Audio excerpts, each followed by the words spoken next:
दोस्तों इनसाइड भी मौजूद में खुशामदीद। कौन किसके साथ खेल रहा है? एस्टेब्लिशमेंट पाकिस्तान तहरीक इंसाफ के साथ, पीपल्स पार्टी नून लीग के साथ, पीपल्स पार्टी MQM के साथ, ANP JUI के साथ। कौन किसके साथ खेल रहा है? या सब एक दूसरे के साथ, या एस्टेब्लिशमेंट सब के साथ?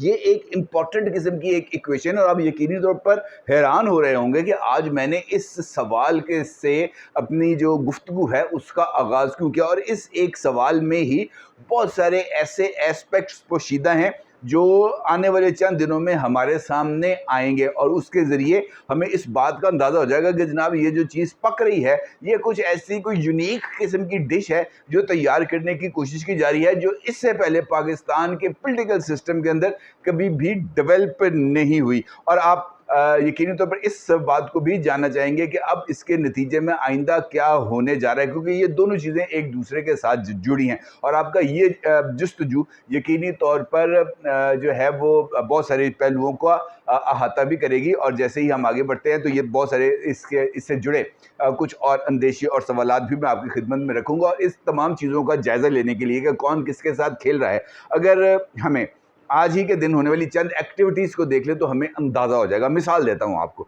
इमरान खान साहब आज बिन बुलाए मेहमान बन के सुप्रीम कोर्ट में। दिन का आगाज़ इस बात से हुआ। इमरान खान साहब किसी अदालत नहीं जाते और अगर जाएं भी तो वो अदालत में जाकर इस तरह का तासुर देते हैं कि जनाब मैंने आपके जद्दे अमजद के ऊपर एहसान कर दिया कि मैं आपके पास आ गया हूँ। इमरान खान साहब आज बिन बुलाए सुप्रीम कोर्ट भी गए, वहाँ पर जाकर उन्होंने जर्नलिस्टों से गुफ्तगू भी की और ख़ास तौर पर उन जर्नलिस्टों के सवाल लिए जो माजी में इमरान खान साहब के अताब का निशाना भी बन चुके हैं या इमरान खान साहब के ऊपर वो इस वक्त बहुत ज़्यादा तनकीद करते हैं। असद तूर उसमें से एक है, मतीउल्लाह जान उसमें से भी, ये भी हमारे सामने है। आज इन दोनों के सवालात के जवाब किसने दिए? इमरान खान ने, और बाकियों को खामोश करा कर दिए। इसका मतलब ये है कि इमरान खान साहब अब जो अपनी जो चीज़ें हैं उनको शिफ्ट करना जा रहे हैं उस जर्नलिस्टिक कम्युनिटी के अंदर जो पहले इमरान खान साहब की बात सुनने के लिए तैयार नहीं होती थी, क्योंकि वो तमाम लोग जो माजी में इमरान खान साहब के साथ चूरी खा रहे थे वो उन्होंने अब इमरान खान साहब के साथ फासला इख्तियार कर लिया। तो लिहाजा इमरान खान साहब को अपनी बात आगे बढ़ाने के लिए उन तमाम लोगों की ज़रूरत है जो हकीकी मानों में जर्नलिस्टिक नॉर्म्स के ऊपर पैरा देते हैं। और इसी गुफ्तगू के अंदर इमरान खान साहब ने दो बातों का एतराफ़ किया। एक तो वो जो ट्वीट कल किया था असद खरल ने, इतना लंबा 8 पार्ट्स का, जिसके अंदर उन्होंने बुशरा बीबी के ऊपर बहुत ज़्यादा तनकीद की थी और बताया था कि जनाब हाथापाई हो गई है इमरान खान की बहन के साथ बुशरा बीबी की, और इमरान खान को भी उसने खरी खरी सुना दी हैं, धमकियाँ दे दी हैं। इस बारे में जब इमरान खान साहब से सवाल हुआ तो इमरान खान ने, आपको पता है कि असद खरल के लिए क्या लफ्ज़ इस्तेमाल किया? उन्हें इमरान खान ने कहा कि असद खरल एक घटिया इंसान है। घटिया इंसान। अच्छा, ये वो बंदा है असद खरल जिसने इमरान खान की कासा लेसी के लिए, इमरान खान की गुड बुक्स में आने के लिए उसने नहीं देखा कि जनाब सच क्या है, झूठ क्या है, इसमें तनासुब क्या होना चाहिए। कि चलो राई का पहाड़ बनाना ही है तो राई तो होनी चाहिए, कतई नज़र नहीं देखा। बस जहाँ पर इशारा मिल गया, वो नहीं था कायद तेरा एक इशारा हाज़र हाज़र लहू हमारा, तो ये काम असद खरल का था। और आज असद खरल को इमरान खान ने कह दिया कि तुम एक घटिया इंसान हो। दूसरा इंकशाफ इमरान खान साहब ने इस बात का किया कि वो जस्टिस काजी फ़ायज़ ईसा को जानते तक नहीं। उन्होंने कहा जी कौन जस्टिस काजी फ़ायज़ ईसा? मैं उनको नहीं जानता। जब उनसे कहा कि जनाब इन्हीं के खिलाफ आपने रेफरेंस भेजा था, उन्होंने कहा जनाब मैंने रेफरेंस नहीं भेजा था, रेफरेंस मेरे पास आया था, वो मैंने एज इट इज़ भिजवा दिया प्रेसिडेंट साहब को। प्रेसिडेंट साहब ने फाइल किया, नहीं किया, प्रेसिडेंट साहब चाहते तो उसको मुस्तरद भी कर देते थे। उन्होंने कहा जनाब भेजा तो आपने। उन्होंने कहा जनाब ये बात आपको पता है कि पाकिस्तान के अंदर इस तरह की चीज़ें कौन करता है, कौन ऐसी चीज़ें करता है, कौन तैयार करता है? और यकीनी तौर पर उनका इशारा पाकिस्तान की इस्टेब्लिशमेंट की तरफ ही था। और इसका मतलब ये है कि इमरान खान साहब ने सुप्रीम कोर्ट में बैठ कर जो इशारा दिया है वो ये दिया है कि इस मरतबा वो तमाम लोग जो जमहूरियत के अलमबरदार हैं, इमरान खान साहब उनके अंदर एक मरतबा फिर जमहूरियत का जो बीज है उसको जो है वो उभार करेंगे और जो हमला है वो अब उनके कंधों पर, यानी वो जो इमरान खान साहब के मुखालिफ कैंप के अंदर जो जर्नलिस्ट हैं उनके कंधों को इस्तेमाल करके इस्टेब्लिशमेंट के ऊपर अटैक किया जाएगा। ये आज के दिन का आगाज़ था। दूसरा था तोशाखाना केस। तोशाखाना केस में भी इमरान खान साहब को आज 12 बजे पेश होना था और वहाँ पर जाकर उन्होंने 345 के तहत अपना एक बयान रिकॉर्ड कराना था। अब होता क्या है कि इमरान खान साहब की तरफ से एक एप्लीकेशन मूव हो जाती है जिसके अंदर इमरान खान साहब से इस्तिस्ना मांगा जाता है इस ग्राउंड पर कि इमरान खान इस वक्त सुप्रीम कोर्ट ऑफ पाकिस्तान में मौजूद हैं, लिहाजा वो यहाँ पर पेश नहीं हो सकते। इमरान खान को मैंने जिस तरह आपको बताया, इमरान खान बिन बुलाए मेहमान थे सुप्रीम कोर्ट के अंदर इमरान खान को किसी ने तलब नहीं किया था, लेकिन वहां पर बैठ के पैगाम देना मकसूद था, लिहाजा इमरान खान साहब सुप्रीम कोर्ट ऑफ पाकिस्तान चले गए।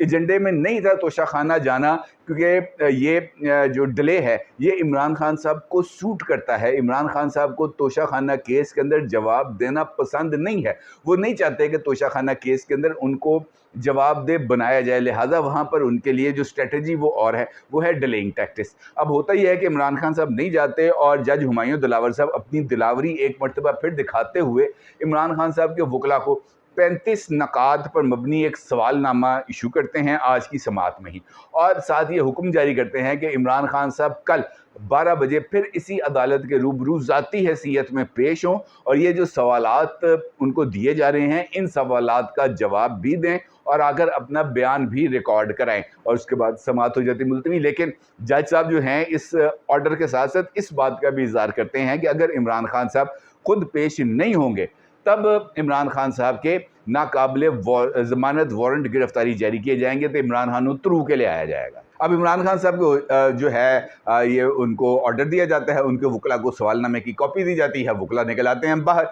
और बाहर निकलते साथ ही होता क्या है कि इमरान खान साहब को इस बात पर आगाह किया जाए कि जनाब आपने कल पेश होना, ये सवाल आते हैं, आए बैठे हैं, हम इसका जायज़ा लेते हैं।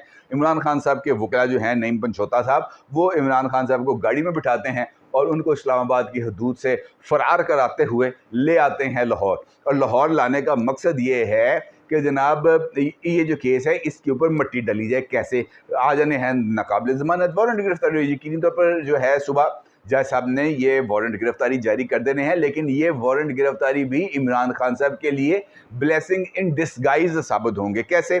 इमरान खान साहब के वारंट गिरफ्तारी जारी होंगे, टीम आएगी यहाँ पर, टीम आगे गया कि जनाब ये वारंट जारी हो गए हैं, वो वारंट यहाँ पर मौसूल कराए जाएंगे और कहा जाएगा जनाब फ़लाँ तारीख को आपने अदालत में पेश होना है। इमरान खान साहब के जो चीफ ऑफ स्टाफ हैं या जो भी उनकी टीम लीगल टीम है वो इन वारंट्स को वसूल करेगी और क्या एक अंडरटेकिंग देगी कि जनाब इन वारंट्स की तामील की जाएगी।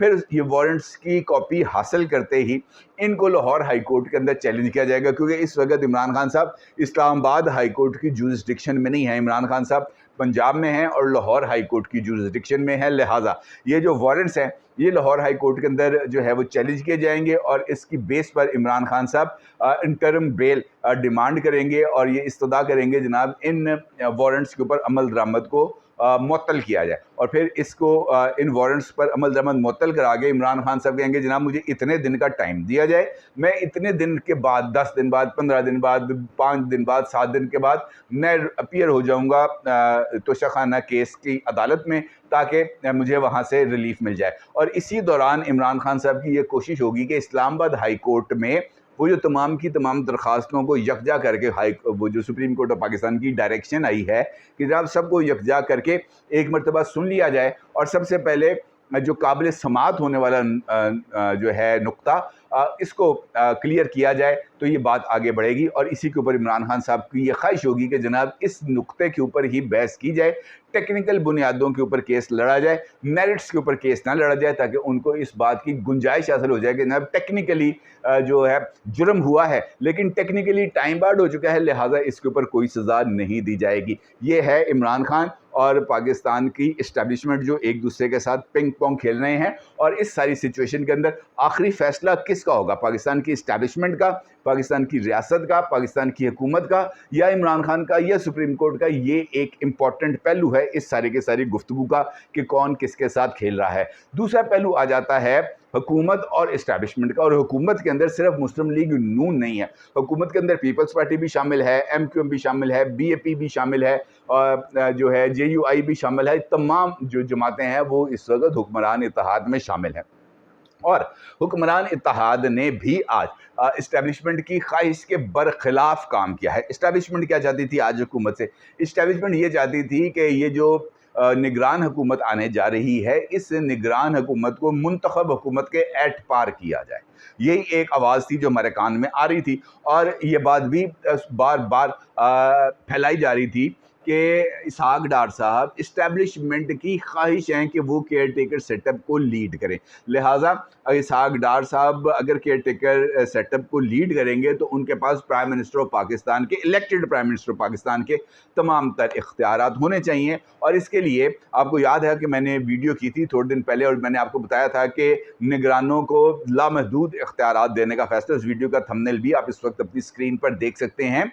तो इस वीडियो के अंदर भी यही बात बताने की कोशिश की गई थी कि जनाब कोई चीज़ कुक हो रही है, और उसी वीडियो के अंदर मैंने आपको बताया था कि इलेक्शन एक्ट का जो सेक्शन है 230 और सेक्शन 230 का सब सेक्शन ए और बी दोनों के अंदर तरामीम की जा रही हैं। तो आज उन दोनों सेक्शंस के अंदर 233 ए और बी दोनों के अंदर तरामीम कर दी गई हैं, लेकिन ये वो तरामीम वैसी नहीं है जैसी इस्टेब्लिशमेंट चाह रही थी, क्योंकि हुक्मरान इत्तेहाद में शामिल दो बड़ी जमातें मुस्लिम लीग नून और पीपल्स पार्टी को इस्टेब्लिशमेंट की नीयत पर शक है। वो ये समझते हैं कि अगर इस्टेब्लिशमेंट को खुल खेलने का मौका दिया गया और ये तमाम इख्तियारात जो इस्टेब्लिशमेंट चाह रही है कि वो केयर टेकर सेटअप के पास जाएं, वो तमाम के तमाम इख्तियारात इस्टेब्लिशमेंट को दे दिए गए, तो फिर ये इलेक्शन जो नवंबर में होने हैं ये इलेक्शन नहीं होंगे, ये इलेक्शन ड्रैग कर जाएंगे और मुमकिन तौर पर ये इलेक्शन आगे होंगे मार्च या अप्रैल में, और उसके लिए गुंजाइशें मिल सकती हैं,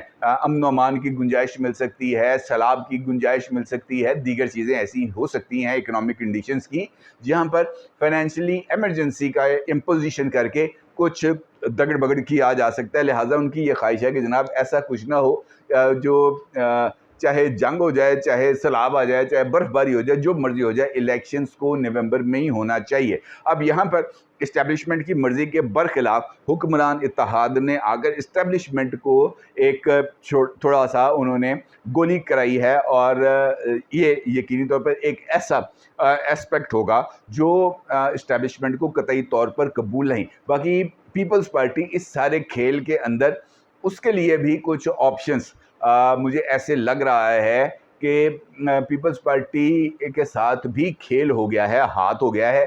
और जिससे मैंने आपसे कहा कि जो पीपल्स पार्टी जो चीज़ें हासिल करना चाह रही थी वो तमाम के तमाम चीज़ें पीपल्स पार्टी के पास नहीं आ सकी। पीपल्स पार्टी बलूचिस्तान के अंदर पेनिट्रेशन चाहती थी, और उसके लिए बीएपी के सरकर्दा लोग, जिसमें जाम कमाल साहब, अब्दुल कुद्दूस बजिंजो साहब, इस तरह के और लोग थे जिन्होंने पीपल्स पार्टी को इस बारे में आगाह किया था कि जनाब हम आपके साथ आ रहे हैं, आपकी जमात में आ रहे हैं, और ये कमिटमेंट्स हो गई थी। लेकिन आखिरी वक्त पर ये अब्दुल कुद्दूस बजिंजो साहब ने पीपल्स पार्टी को टाटा गुड बाय कह दिया, और उन्होंने कहा कि नहीं जनाब हम अपनी ही यानी बीएपी के ही प्लेटफॉर्म के ऊपर हम इलेक्शन लड़ेंगे।